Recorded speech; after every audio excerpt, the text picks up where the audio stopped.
Hi, good afternoon, everybody. And thank you all very much for attending the presentation this afternoon. It's really great for me to be able to reach out and talk to you guys about PADS. It's an important organization to me and to my life, and I really welcome the opportunity to chat with you guys about it a little bit. PADS is an acronym for Pacific Assistance Dogs Society.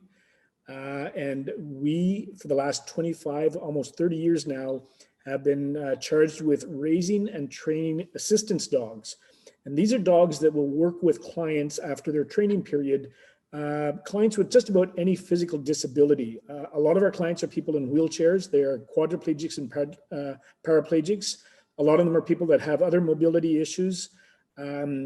We do not train dogs for people who have a sight impairment. That's a different organization. That's the, well, I'm sorry, I forget the name of it now, but there's a different organization that does that work.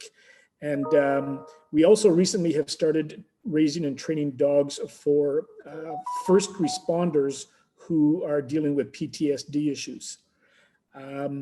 We've got about, I would guess, about 200 dogs in the program right now, ranging from 8 weeks, which is when they're released to the raisers, to almost 2 years. And if I can, I'm going to introduce you to the dog I'm currently raising. If you can see him down there, he's kind of flaked out right now. His name is Spark. Spark will be 21 months old next week, just about at the point where he's going to be going out to a client to work as an assistance dog.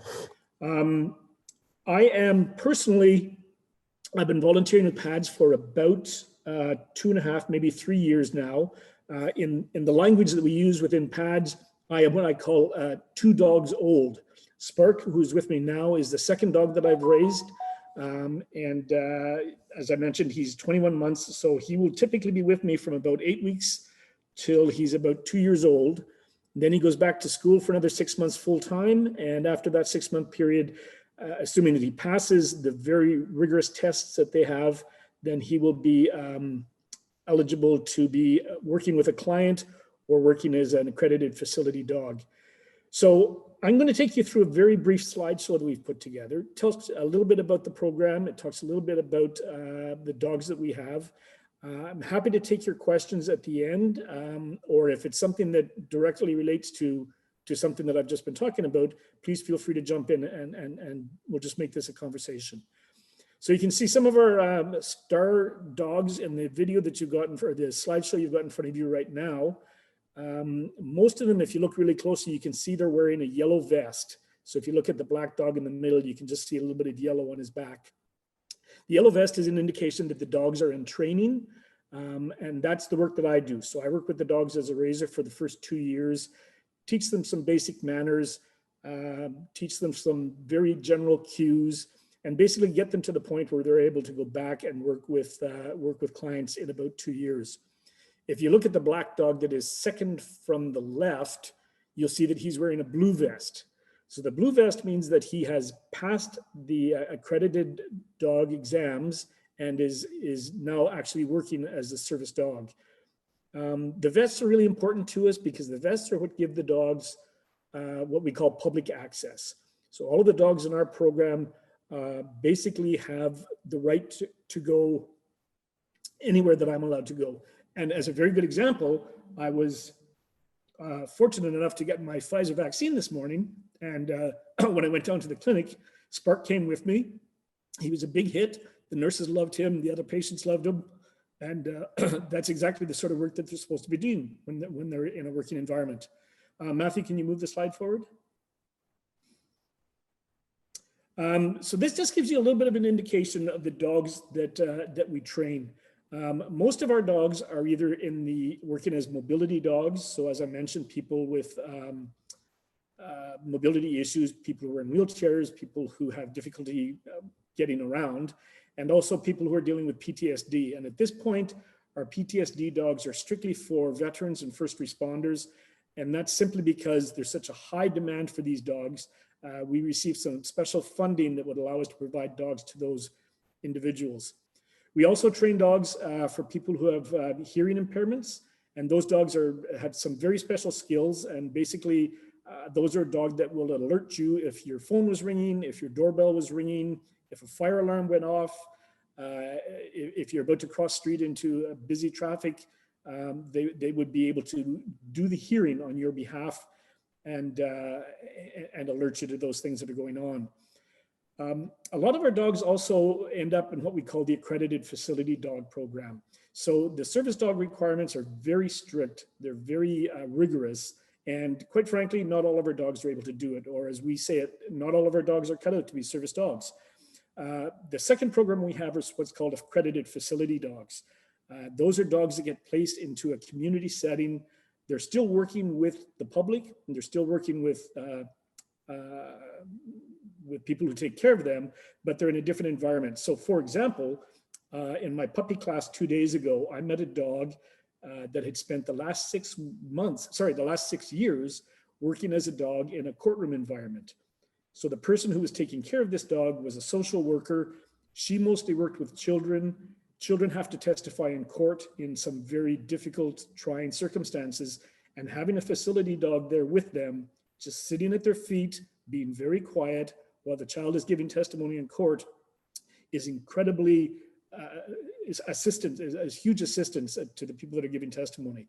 We have accredited facility dogs in schools, in emergency rooms, in courthouses, in police stations. They really play a big role in the community. You may have seen just last week or 2 weeks ago, I guess, we placed one of our dogs at Canuck's house, the house where people who are waiting to go into Children's Hospital will live for a period of time. One of our dogs is one of the accredited facilities dog at Canuck's house.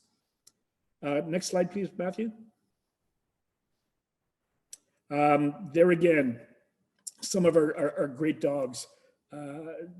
Just the fact that they could get, 12 dogs there to sit in the same position at the same time for the same picture is an indication of the extent of the training that these dogs go through. The dogs, we say, really have to have two really strong characteristics. They have to be very, very resourceful.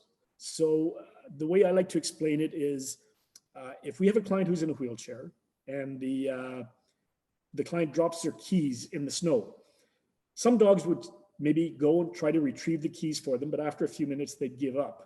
The dogs that we raise are going to continue to look for those keys until they find them. The snow will melt before they will stop looking for those keys. So they have to be very resourceful that way.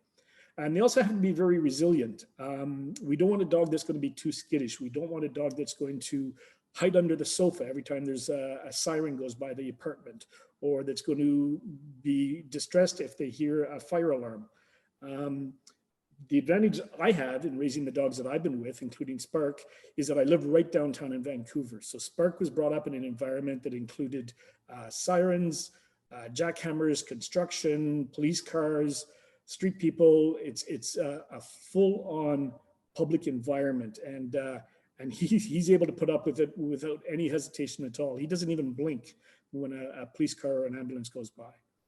So those are the sort of dogs we look for, but mostly we're just looking for a dog that's going to be lovable, social, and really want to please you. And the dogs are purpose-bred for that program, so that our dogs will either be black labs or retrievers. Spark is actually a cross between a black lab and a retriever. And that's because black labs, as I pointed out, are very persistent. They will keep looking until they do their task. And retrievers, we like having retrievers because all they want to do is make you happy. And that's really important to our clients.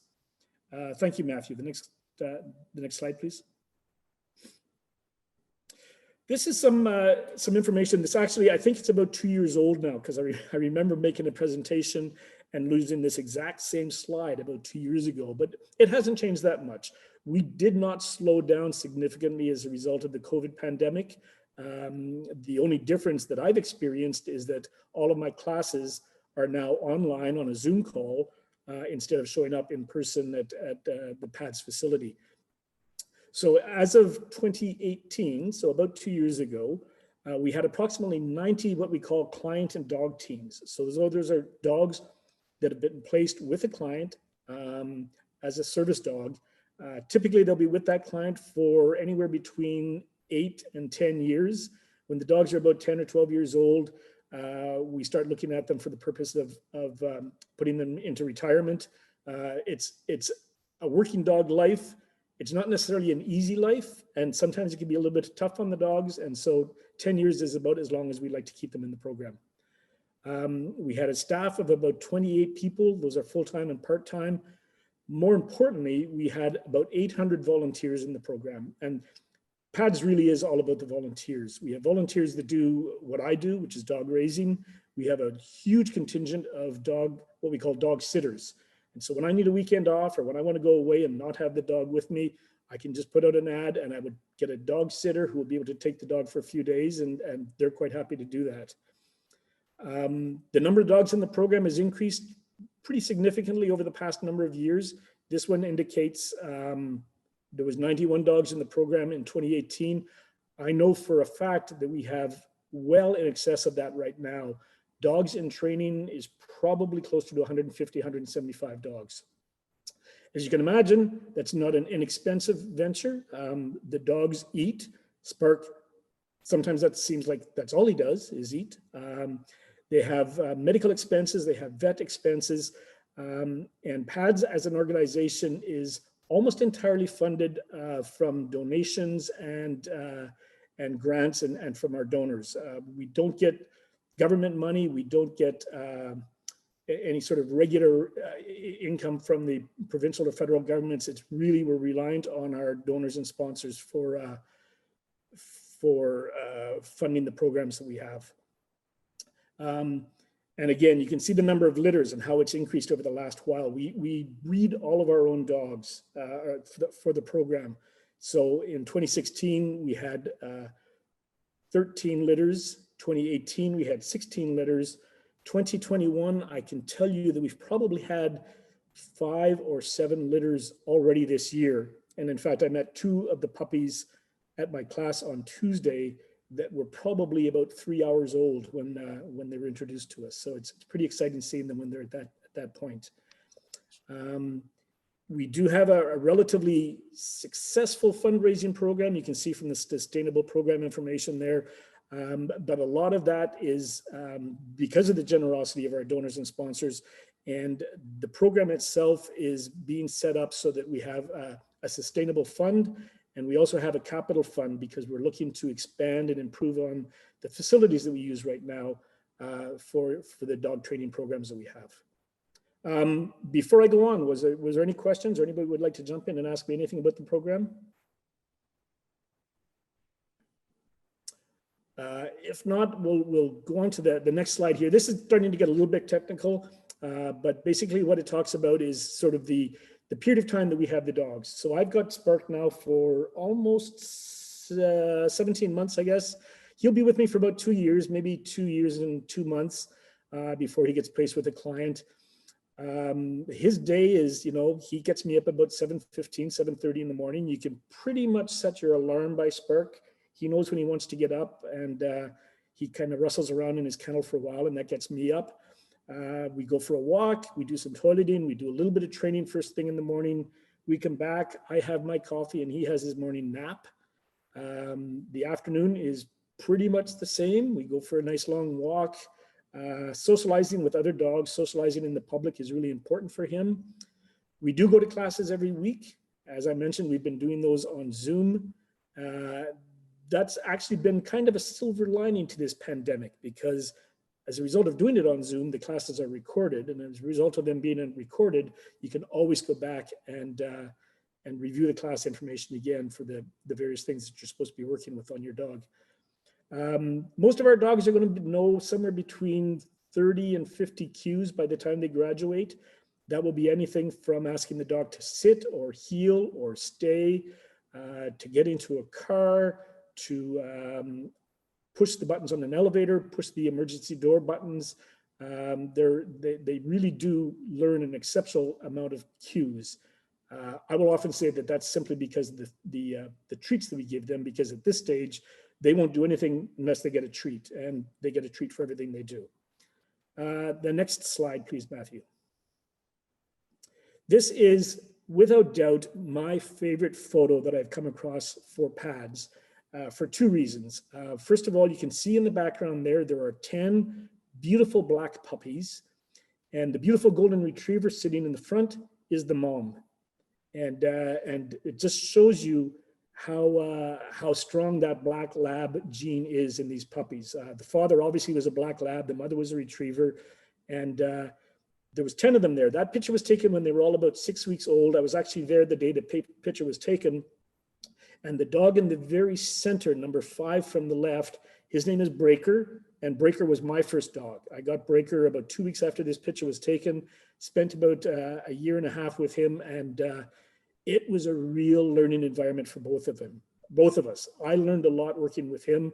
I learned that I had way more patience than I ever thought I would, and in turn, Breaker learned to be a pretty cool, pretty chill dog. He was great to be with. I really miss him. Next slide, Matthew, please.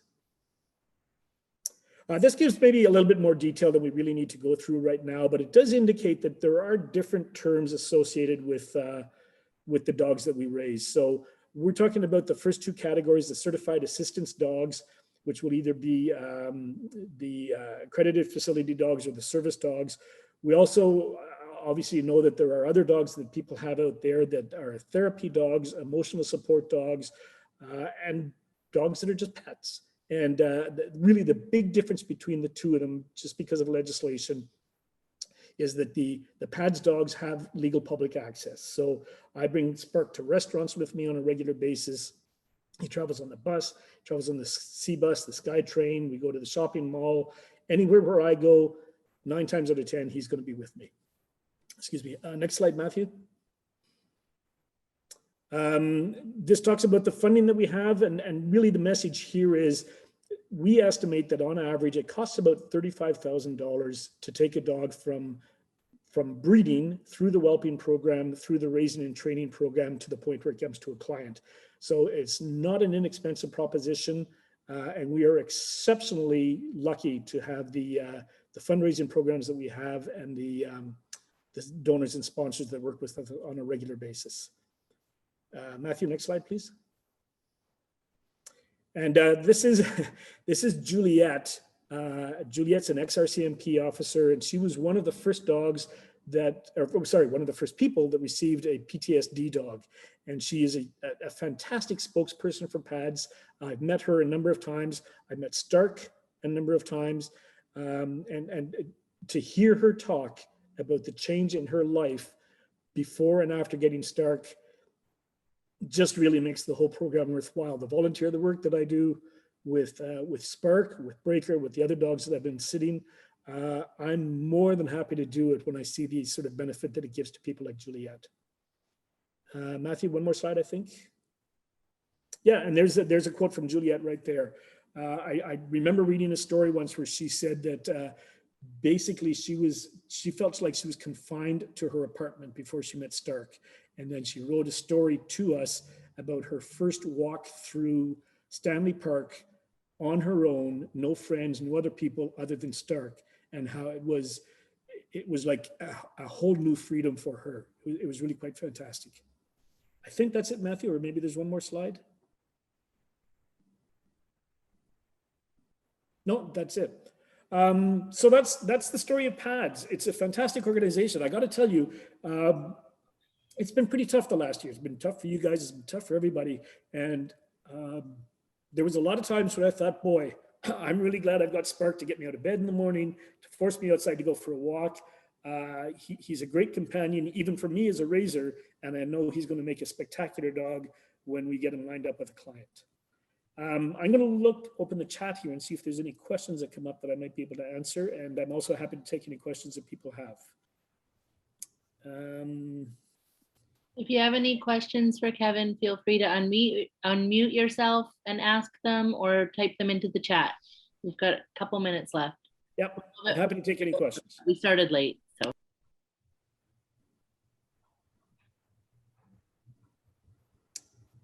If there's none, I guess I'm happy to take them anytime. But what I'll end up with is letting you know that at some point you're probably going to meet a PADS dog. We have dogs downtown. We have dogs, like I said, in public transit. Spark goes to the Pacific Center Mall with me about once a week just for some training. You'll recognize them right away. They've got that very distinctive yellow vest with the blueprint on it. Indicates that it's a dog in training. The raisers, people like myself, are always happy to talk to you about our dogs and what they're doing. Doesn't necessarily mean that we're going to allow you to interact with the dog. It depends on what they're in the middle of doing. But if Spark is just loafing around, which he does a lot, then I'd be happy to introduce you and let him say hello. If he's working, or if the other dogs that you meet are working, I guess what we would ask is that you respect that and chat with the raiser by all means, but avoid trying to chat or pet with the dog. And that's the story of PADS. Thank you very much for showing up for this. And if you need more information or you're interested about what we're doing, the website is pads.ca. I think it was on some of the material that you got, and everything should be there. Thank you so much, Kevin. This was a great session. And thanks everybody for joining us. Yeah, thank you all very much.